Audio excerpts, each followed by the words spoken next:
Assalamualaikum warahmatullahi wabarakatuh. Kembali lagi di channel Berita Mistis. Untuk kisah kali ini masih melanjutkan dari kisah yang sebelumnya, sebuah kisah dari tulisannya Untung Prasetyo, kisah perjalanan Warijan. Sebelum kita lanjut ke ceritanya, tekan dulu tombol like video ini dan jangan lupa tekan juga tombol subscribe channel ini. Nyalakan juga lonceng notifikasinya agar tidak ketinggalan cerita-cerita lainnya dari channel ini.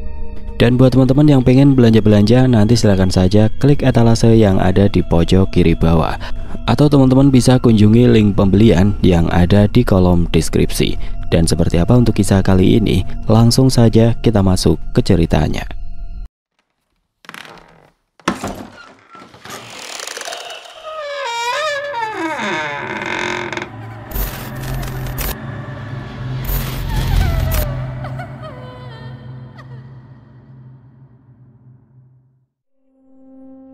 Warga desa mulai bergerak maju, mendesak Warijan keluar dari rumah dengan sikap mengancam.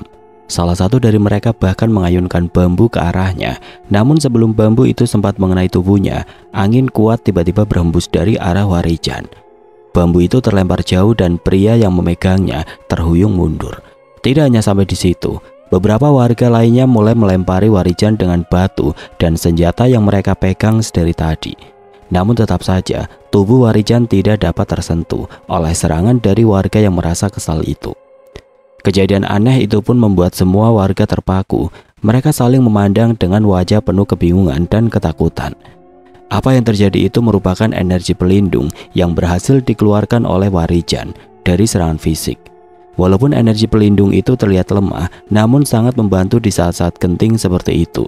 Dalam diam Warijan berdiri tegak, meski tubuhnya masih lemah. Aura tenang yang terpancar darinya mulai meredakan ketegangan, meski kecurigaan masih terlihat jelas di mata para warga.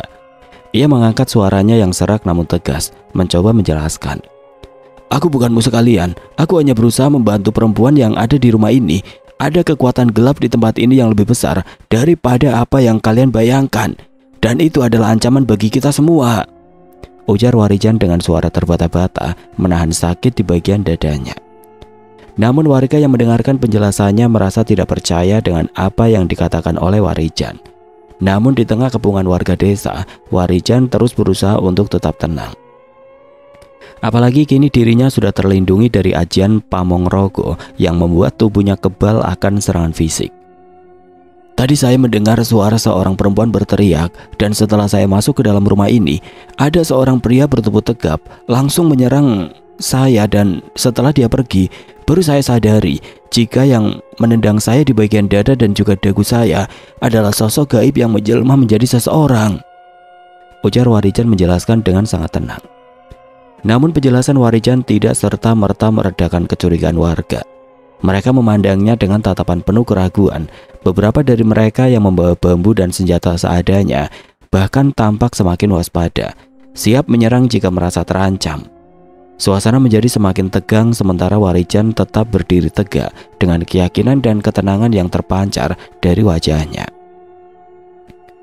Meski sebagian besar warga tidak percaya, seorang pria tua yang tampak sebagai sesepuh desa maju ke depan. Wajahnya penuh kerutan, namun sorot matanya menunjukkan kebijaksanaan dan pengalaman. Ia memperhatikan Warijan dengan seksama, mencoba menangkap kejujuran di balik kata-katanya. Sesepuh itu memerintahkan warga untuk tenang dan tidak bertindak gegabah. Suaranya yang berat dan penuh wibawa berhasil sedikit meredakan suasana. Kita semua tahu ada hal-hal aneh yang sering terjadi di desa ini, ucap sosok lelaki tua itu dengan nada tegas. Mungkin orang ini tahu sesuatu yang bisa menjelaskan apa yang sedang kita alami. Namun seorang pemuda yang berdiri di barisan depan merasa tidak terima. Dengan nada tegas dia menanyakan, bagaimana jika orang asing yang berada di hadapan mereka itu bersekongkol dengan makhluk gaib itu? Apalagi Warijan ditemukan di rumah itu dalam keadaan mencurigakan. Warijan mengangkat tangannya dengan tenang, mencoba menenangkan massa yang mulai memanas lagi. Saya tidak memaksa kalian untuk mempercayai saya, tapi jika kalian memberi saya waktu, saya akan membuktikan bahwa saya di sini untuk membantu, bukan membawa masalah, ujar Warijan dengan tenang. Kita tahu desa ini sering diliputi oleh kejadian-kejadian aneh. Jika orang ini benar-benar bisa membantu, maka biarkan dia mencoba. Tapi jika dia berbohong, kita semua akan mengetahuinya dan menghukumnya." Balas sesepuh itu memerintahkan agar warga memberi Warijan kesempatan untuk membuktikan ucapannya. Setelah keadaan mereda, sebagian warga pun mulai menanyakan kejadian sebenarnya kepada perempuan yang menjerit ketakutan hingga membawa Warijan ke rumahnya. Menurut penuturan perempuan tersebut, awalnya dia mengira suaminya yang merantau di kota sore itu benar-benar pulang. Akan tetapi tanpa banyak basa-basi, sosok yang menyerupai suaminya itu langsung mencumbu tubuh perempuan muda bernama Hartati itu. Hingga akhirnya dia mendapati kejanggalan ketika perlahan-lahan wajah suaminya berubah dengan munculnya bulu-bulu hitam di wajahnya. Sontak saja perempuan itu menjerit dan meronta-ronta. Dan beruntungnya sosok mengerikan itu segera keluar dari kamarnya ketika mengetahui Warijan masuk ke dalam rumahnya. Penjelasan singkat Hartati membuat suasana semakin mencekam. Warga yang mendengar kisahnya mulai saling berbisik, membahas kejadian aneh yang baru saja terjadi. Beberapa dari mereka mulai menghubungkan cerita Hartati dengan kejadian serupa yang pernah terjadi sebelum di desa mereka, di mana sosok-sosok yang menyerupai manusia dikenal sering mengganggu warga di malam hari. Mereka mempercayai bahwa makhluk tersebut bukan sekedar makhluk gaib biasa, tetapi adalah wujud dari ilmu hitam yang dipelihara oleh seseorang dengan niat jahat. Hartati terlihat gemetar ketika menceritakan apa yang terjadi. Matanya memandang kosong, seolah-olah masih terguncang oleh kejadian yang baru saja dialaminya. Beberapa perempuan desa mendekatinya, berusaha menenangkan dengan memeluk dan memberikan air minum. Sementara itu sesepuh desa yang mendengarkan cerita Hartati semakin yakin bahwa apa yang dikatakan Warijan sebelumnya bukanlah kebohongan. Ia mulai menghubungkan kejadian ini dengan kejadian-kejadian janggal yang dialami oleh banyak warga belakangan ini. Beberapa hewan ternak yang mati dengan bekas gigitan di leher, serta kejadian yang baru saja menimpa Hartati membuat sebagian warga percaya jika Warijan memang bermaksud untuk menolong Hartati. Warga yang awalnya menaruh curiga pada Warijan kini mulai melunak. Meskipun beberapa dari mereka masih merasa khawatir dengan kehadiran orang asing, namun cerita Hartati dan kejujuran yang terpancar dari sikap Warijan membuat sebagian besar percaya bahwa dia adalah orang yang dapat membantu mereka menghadapi ancaman ini. Sesepuh desa lalu meminta agar semua warga tetap waspada, menjaga rumah mereka dan memastikan anak-anak tidak keluar sendirian, terutama saat malam hari. Warijan yang sudah memulihkan tenaganya berkat ajian Pamong Rogo mengambil kesempatan untuk berbicara. Ia menawarkan bantuannya kepada sesepuh desa dan warga lainnya untuk menyelidiki sumber kekuatan gelap yang sedang mengancam. Menurutnya, serangkaian kejadian ini menunjukkan pola yang mengarah pada aktivitas ilmu hitam atau kehadiran makhluk gaib yang dipanggil dengan niat buruk. Sesepuh desa menyetujui usulan Warijan, tetapi dengan satu syarat. Segala tindakan harus dilakukan dengan hati-hati untuk menghindari kegaduhan atau menimbulkan lebih banyak ketakutan di kalangan warga. Bersama beberapa pria pemberani dari desa, mereka merencanakan berjaga malam untuk mengawasi desa dan mengumpulkan petunjuk tentang kehadiran makhluk tersebut. Malam itu suasana desa terasa lebih tegang dari biasanya. Warijan ditemani oleh beberapa pria desa memulai patroli dengan berjalan menyusuri jalan setapak yang menghubungkan rumah-rumah warga. Dengan membawa obor sebagai penerangan, mereka memperhatikan setiap sudut desa, mencoba mendeteksi tanda-tanda kehadiran energi gelap. Warijan dengan mata batinnya yang sudah terbuka merasakan jejak energi dingin dan mengancam di sekitar pinggiran desa, terutama di dekat kandang ternak yang sebelumnya menjadi tempat kejadian aneh. Ketika mereka mendekati kandang itu, seekor kambing tiba-tiba melenguk keras dan berlari ketakutan. Tidak lama kemudian, mereka menemukan jejak kaki besar yang terlihat seperti milik binatang. Tetapi bentuknya tidak wajar, jejak itu menuntun mereka menuju tepi hutan di bagian belakang desa.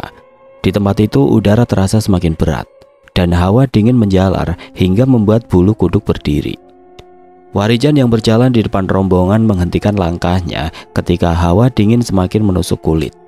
Ia mengangkat tangannya, memberi isyarat agar yang lain ikut berhenti. Dalam keheningan malam, hanya suara angin yang menggoyangkan daun-daun jati terdengar. Sesekali diiringi oleh suara serangga malam yang samar. Dengan obor yang menyala di tangan salah satu warga, mereka memperhatikan jejak kaki besar yang tertanam jelas di tanah lembab. Jejak itu jauh lebih besar dari kaki manusia dengan cakar-cakar yang tampak tajam, meninggalkan bekas dalam. Warijan memeriksa jejak itu lebih dekat dan merasakan energi gaib yang kuat memancar dari arah hutan. Ini bukan jejak makhluk biasa, pikir Warijan dalam hati, sambil mata tajamnya memeriksa sekitar. Warijan yang mulai merasa ada sesuatu yang mengawasi mereka dari kegelapan, dengan tenang mulai menggenggam keris Brajamusti yang ada di pinggangnya untuk bersiap jika ada bahaya yang muncul. Rombongan mulai melangkah perlahan, mengikuti jejak itu lebih dalam ke dalam hutan. Pohon-pohon jati menjulang tinggi, menciptakan bayangan yang bergerak-gerak oleh nyala obor. Udara semakin berat, dan nafas setiap orang terdengar lebih keras. Salah satu warga desa yang ikut mencari jejak makhluk aneh itu mulai merasa ketakutan. Namun Warijan memberi isyarat agar tetap diam, menghindari memancing perhatian apapun yang mungkin ada di sana. Setelah beberapa saat jejak itu berhenti di sebuah area terbuka kecil yang dikelilingi pohon-pohon besar. Di tengah area itu, mereka melihat sesuatu yang aneh, seperti tumpukan batu yang disusun menyerupai altar. Di atasnya terdapat beberapa benda aneh, termasuk mangkuk berisi cairan merah gelap yang mengeluarkan bau anyir seolah baru saja ditinggalkan. Di sekitar altar ada kain hitam yang diikatkan pada beberapa batang pohon, serta simbol-simbol aneh yang tergurat di tanah.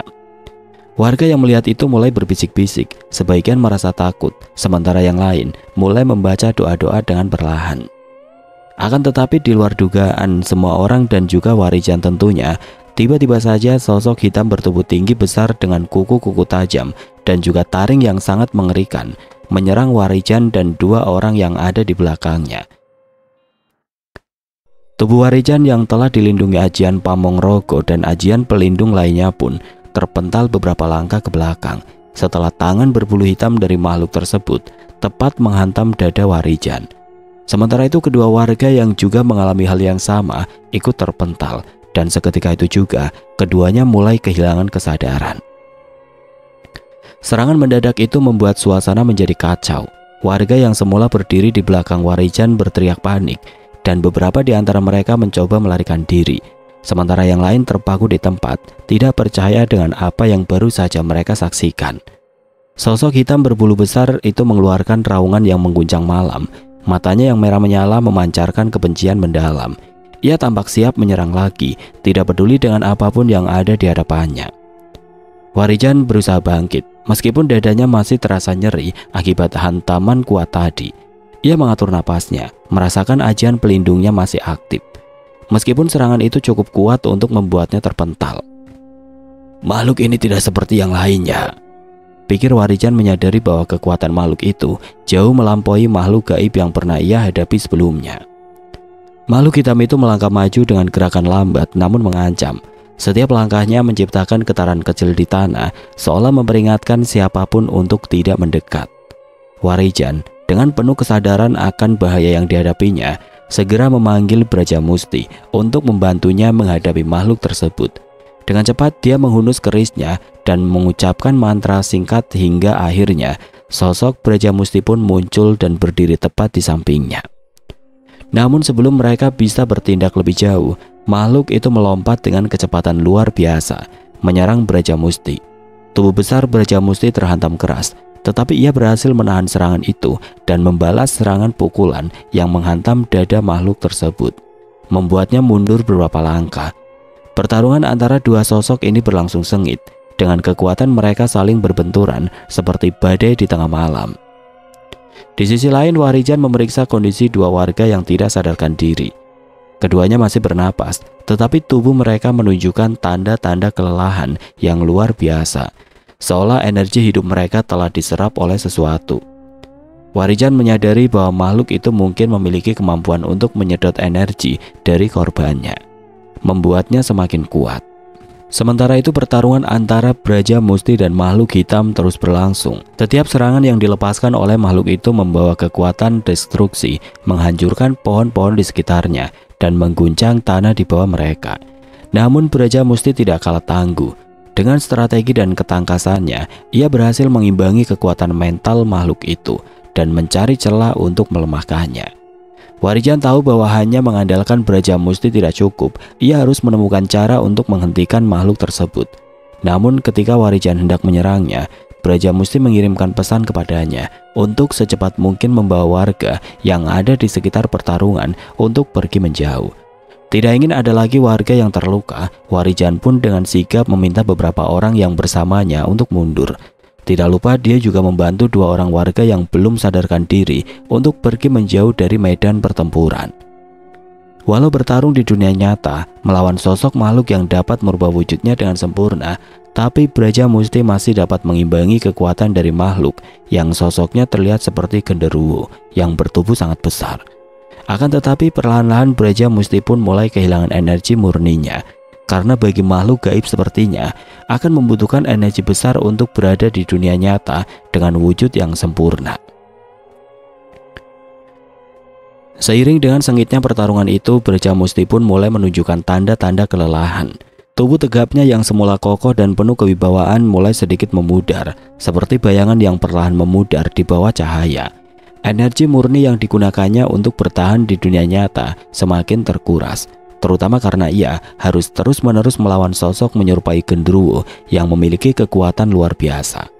Makhluk itu meski terlihat besar dan lamban, tapi memiliki kecerdikan yang mengejutkan. Ia memanfaatkan setiap peluang untuk menekan Brajamusti, memaksa sang penjaga keris untuk terus bertahan tanpa kesempatan menyerang balik dengan penuh kekuatan. Cakar tajamnya berkelebat di udara, mencoba menghantam Brajamusti yang terus bergerak menghindar. Namun setiap serangan yang diterima Brajamusti terasa semakin berat, seolah-olah lawannya dengan sengaja menyerap energi murninya melalui kontak fisik. Sementara itu Warijan yang berada di dekat altar menyadari jika situasi semakin genting. Ia dapat merasakan penurunan energi Brajamusti yang tercermin dari kilauan keris pusakanya yang semakin redup. Warijan tahu bahwa jika Brajamusti kehabisan energi sepenuhnya, tidak hanya Brajamusti yang akan hilang dari dunia nyata, tetapi dirinya juga akan kehilangan perlindungan penting dalam melawan kekuatan gelap. Warijan mencoba berpikir cepat. Ia mengingat ajaran-ajaran sang guru, Sudiro, tentang hubungan antara makhluk gaib dan energi spiritual. Salah satu kunci untuk mengalahkan makhluk seperti genderuwo ini adalah memutus sumber energinya.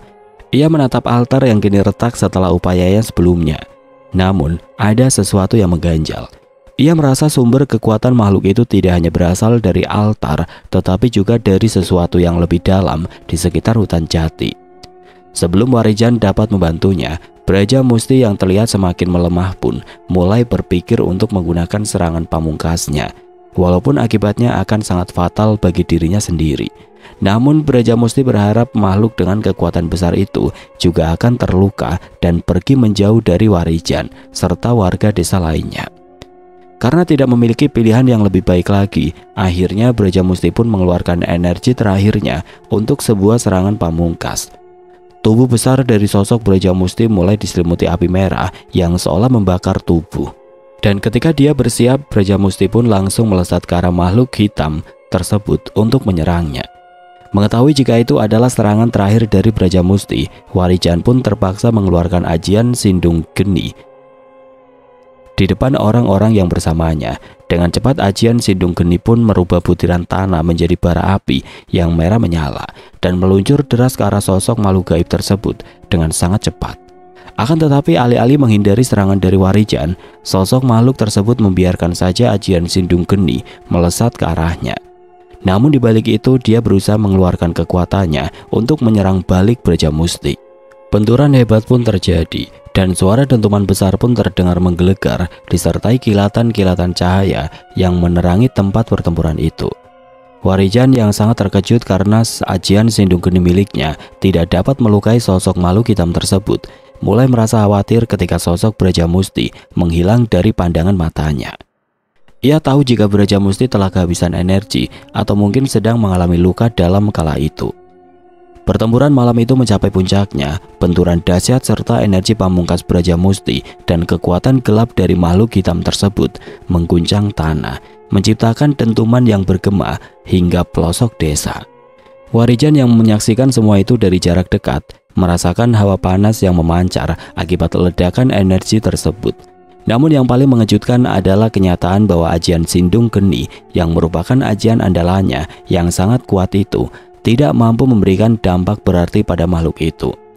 Ketika kilatan cahaya perlahan menghilang, Warijan memperhatikan dengan cemas. Warijan merasakan koneksinya dengan Brajamusti melemah. Dalam hatinya ia tahu bahwa Brajamusti telah menggunakan seluruh energinya dan kemungkinan besar telah kembali ke dimensi asalnya untuk memulihkan diri.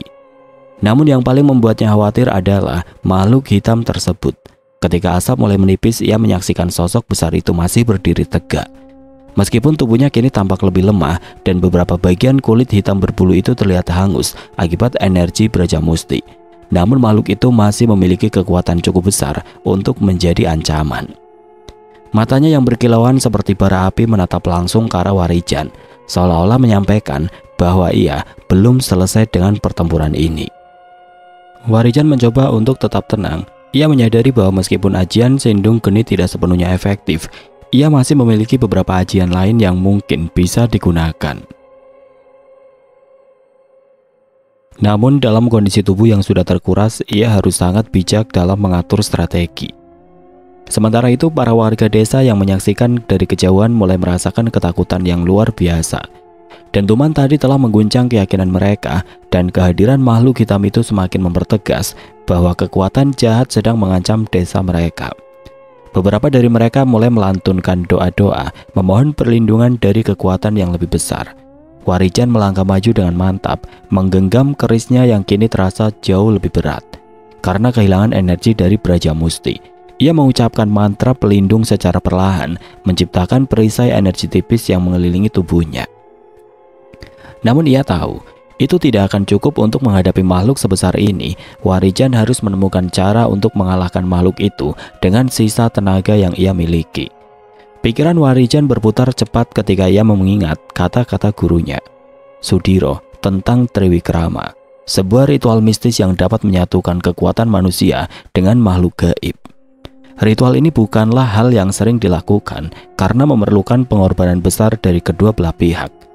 Manusia yang melakukan Triwikrama harus menyerahkan sebagian besar jiwa dan kemanusiaannya, sementara makhluk gaib yang terlibat harus mengorbankan energi murninya untuk menciptakan sosok makhluk baru yang jauh lebih kuat dan berbahaya. Namun jika seseorang telah memiliki kemampuan untuk mengendalikan kekuatan dari makhluk gaib, maka Triwikrama bisa dilakukan tanpa ritual dan dapat menjadi sebuah ajian atau ilmu-ilmu tertentu. Kini Warijan menyadari alasan mengapa ajian Sindung Geni tidak mampu melukai makhluk berbentuk gendruwo yang menyerangnya. Makhluk itu bukan hanya sosok makhluk gaib biasa, tapi sosok tersebut adalah hasil dari Triwikrama yang menjadikannya hampir kebal terhadap ajian atau serangan yang hanya mengandalkan energi manusia. Kekuatannya berakar pada dunia gaib dan dunia nyata sekaligus, sehingga membutuhkan sesuatu yang lebih besar untuk melawannya, kekuatan alam yang sejati. Kegagalan ajian Sindung Geni bukan karena kelemahan ajian itu sendiri, tetapi karena ia melawan sosok makhluk yang berada di tingkat yang lebih tinggi. Ritual Triwikrama menciptakan ikatan yang mengerikan dan memungkinkan makhluk tersebut untuk mengakses kekuatan yang melebihi batas normal. Warijan merasa ngeri, bukan hanya karena kekuatan besar yang baru saja ia hadapi, tetapi juga karena kesadaran bahwa seseorang di desa ini mungkin telah bersekutu dengan makhluk gaib untuk menciptakan monster tersebut. Triwikrama tidak terjadi begitu saja. Ia memerlukan seseorang manusia yang bersedia melakukan ritual itu dengan penuh kesadaran. Seseorang di desa ini telah mengorbankan segalanya demi memperoleh kekuatan besar. Warijan tahu bahwa untuk menghadapi ancaman yang lebih besar ini, ia tidak bisa mengandalkan ajian-ajian biasa. Namun apa yang telah dikatakan oleh Sudiro pun kembali terngiang dalam benaknya. Sang guru pernah mengatakan bahwa ketika ajian seseorang tidak lagi cukup untuk mengalahkan kekuatan besar, maka seseorang harus memanfaatkan energi dari alam sekitarnya. Hutan jati dengan pohon-pohonnya yang tua dan berakar dalam adalah sumber energi alami yang besar. Tanpa ragu, Warijan pun mulai memusatkan pikirannya, mencoba untuk menyelaraskan dirinya dengan energi hutan di sekitarnya. Sementara itu makhluk hitam itu mulai melangkah maju, siap untuk menyerang lagi. Setiap langkahnya mengguncang tanah, membuat Warijan merasa waktu semakin sempit. Dengan sisa keberaniannya, Warijan mulai melafalkan mantra kuno yang pernah diajarkan gurunya. untuk mendapatkan bantuan dari kekuatan alam untuk melawan makhluk itu. Di tengah serangan yang akan segera melesat ke arah Warijan, tiba-tiba saja tanah di sekitar mulai bergetar. Udara yang sebelumnya terasa dingin dengan cepat berubah lebih hangat dan seolah merasuk ke dalam tubuh Warijan. Sosok makhluk berwujud genderuwo yang tahu jika Warijan sedang mengumpulkan kekuatannya, langsung melompat dan menebaskan cakarnya ke udara.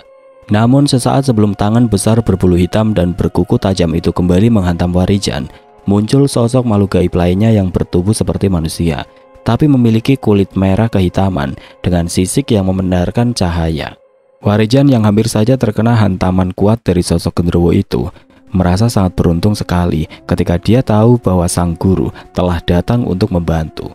Ya, malam itu menjadi begitu berarti ketika Warijan kembali dapat bertemu dengan gurunya dan menyaksikan kembali pertarungannya dengan wujud Triwikramanya bersama sosok Tirtabagya.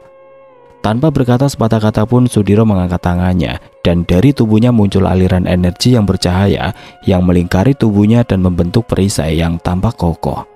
Genderuwo itu meraung marah, mengumpulkan energinya untuk menyerang. Ia melompat ke udara dengan cakarnya yang bersinar tajam, mencoba menembus perisai tersebut. Namun Sudiro dengan gerakan tenang mengarahkan pandangannya ke arah makhluk itu. Dan tiba-tiba kilatan cahaya dari tubuhnya melesat seperti tombak dan menghantam tubuh genderuwo itu dengan kekuatan dahsyat.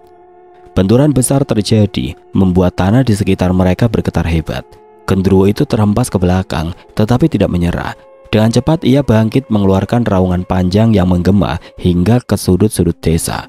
Tidak lama kemudian bersamaan dengan suara raungan dari sosok makhluk tersebut, muncul gelombang energi besar yang mengarah ke tubuh Sudiro.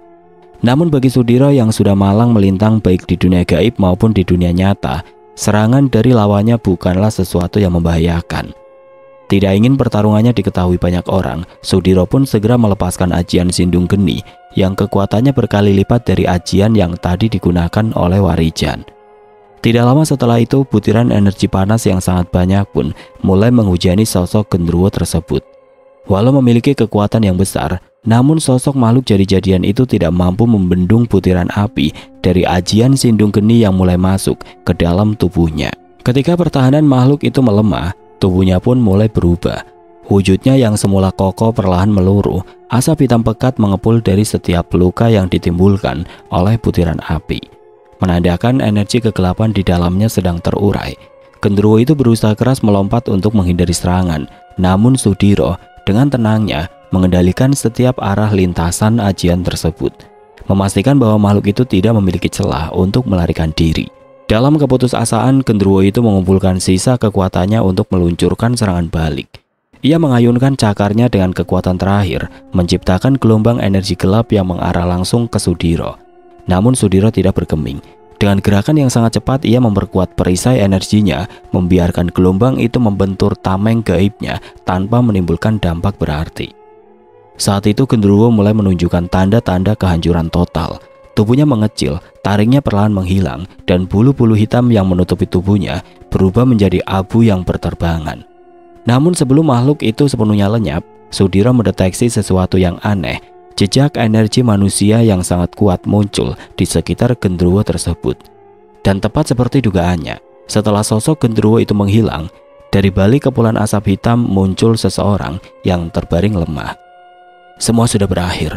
Orang itu tidak lagi dapat menggunakan seluruh ilmu hitamnya, ujar Sudiro dengan suara yang terdengar begitu besar. Terima kasih Pak Alek, maaf telah merepotkan panjenengan, balas Warijan sambil menundukkan kepalanya. Aku yang salah. Aku terlalu cepat memintamu melakukan laku lampa, padahal kau belum sepenuhnya mengetahui ilmu-ilmu hitam yang sangat berbahaya, balas Sudiro yang langsung melesat pergi. Beberapa orang yang ikut bersama Warijan malam itu dibuat kagum dengan pemandangan langka yang baru saja mereka saksikan. Mereka tidak percaya jika akan melihat pertarungan gaib di depan mata mereka sendiri. Namun di balik itu semua, ada sesuatu yang lebih mengejutkan lagi. Setelah mendekati seseorang yang terbaring lemah itu, mereka mendapatkan seseorang lelaki yang ternyata adalah Ratno, suami dari Hartati. Dengan begitu mereka menyimpulkan bahwa sosok genderuwo jadi-jadian tadi adalah Ratno yang selama ini diketahui merantau di kota. Warijan pun mengambil alih keadaan. Meski tubuhnya masih terasa lelah setelah pertempuran sebelumnya, Dengan tegas Warijan meminta warga untuk membawa Ratno kembali ke rumahnya untuk dirawat sementara, sambil menunggu penjelasan darinya ketika ia sadar. Walau masih diselimuti rasa takut dan kengerian, tapi warga yang berjumlah 7 orang itu bergantian menggendong tubuh lemah Ratno untuk dibawanya pulang ke rumahnya. Dengan langkah yang hati-hati, para warga mulai bergerak menuju ke desa sambil menggendong tubuh Ratno yang masih tidak sadarkan diri. Warijan mengikuti di belakang mereka, memastikan setiap langkah mereka tetap aman dan tidak ada gangguan yang datang secara tiba-tiba. Meski tubuhnya masih lemah, pengalamannya dalam menghadapi dunia gaib membuatnya tetap waspada. Ia tahu betul bahwa situasi ini belum berakhir dan ancaman bisa datang kapan saja. Sampai Warijan dan beberapa warga di rumah Ratno, Hartati pun dibuat terkejut dengan kondisi suaminya yang belum sadarkan diri dan wajahnya terlihat sangat pucat. Meski bingung dengan apa yang sebenarnya terjadi, namun Hartati berusaha merawat suaminya dengan lembut. Beberapa warga lainnya membantu menyiapkan ramuan tradisional untuk merawat tubuh Ratno yang lemah.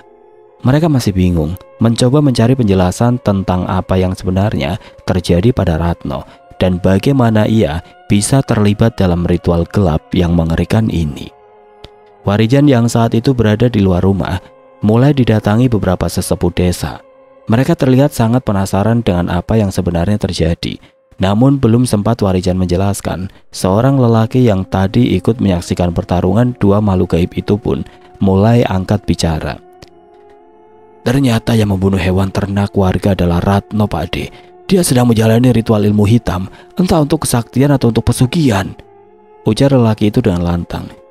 Tenang dulu Sarmo, biar anak muda ini menjelaskan, karena sepertinya orang yang kita anggap biang dari semua masalah ini tahu banyak akan hal-hal gaib, ujar Pak Karto menengahi. Warijan pun langsung menjelaskan apa yang sebenarnya terjadi. Dia mengatakan jika memang Ratno lah yang menjadi sosok makhluk bertubuh besar dan menghabisi beberapa ternak warga. Namun Warijan sendiri belum tahu apa yang membuat Ratno melakukan ritual tersebut. Warijan juga mengatakan jika semua ilmu yang dimiliki Ratno telah musnah setelah berhasil dikalahkan oleh gurunya yang datang membantunya dan warga desa. Jadi menurutmu saat ini Ratno adalah orang biasa yang tidak memiliki kekuatan apapun, Le? Tanya Pak Karto kepada Warijan. Benar Pak, seluruh ilmu hitamnya telah dimusnahkan oleh guru saya. Beruntungnya guru saya tidak sampai menghabisinya dan masih memberi Ratno kesempatan untuk menebus semua kesalahannya, balas Warijan dengan tenang. Setelah menjelaskan semuanya, Warijan pun segera berpamitan untuk kembali melanjutkan laku lampahnya. Dia sengaja tidak ingin berlama-lama di desa tersebut karena masih ada tugas yang harus dijalaninya. Saat ini Warijan tahu jika perewangannya sedang terluka akibat pertempuran tadi, sehingga dia harus mencari tahu bagaimana kondisi Braja Musti saat ini. Selain itu Warijan pun ingin mencari cara untuk dapat membuat Braja Musti tidak terus-menerus berada di dalam keris yang menjadi tempatnya bersemayam, hingga dia dapat memanggilnya kapanpun dia mau.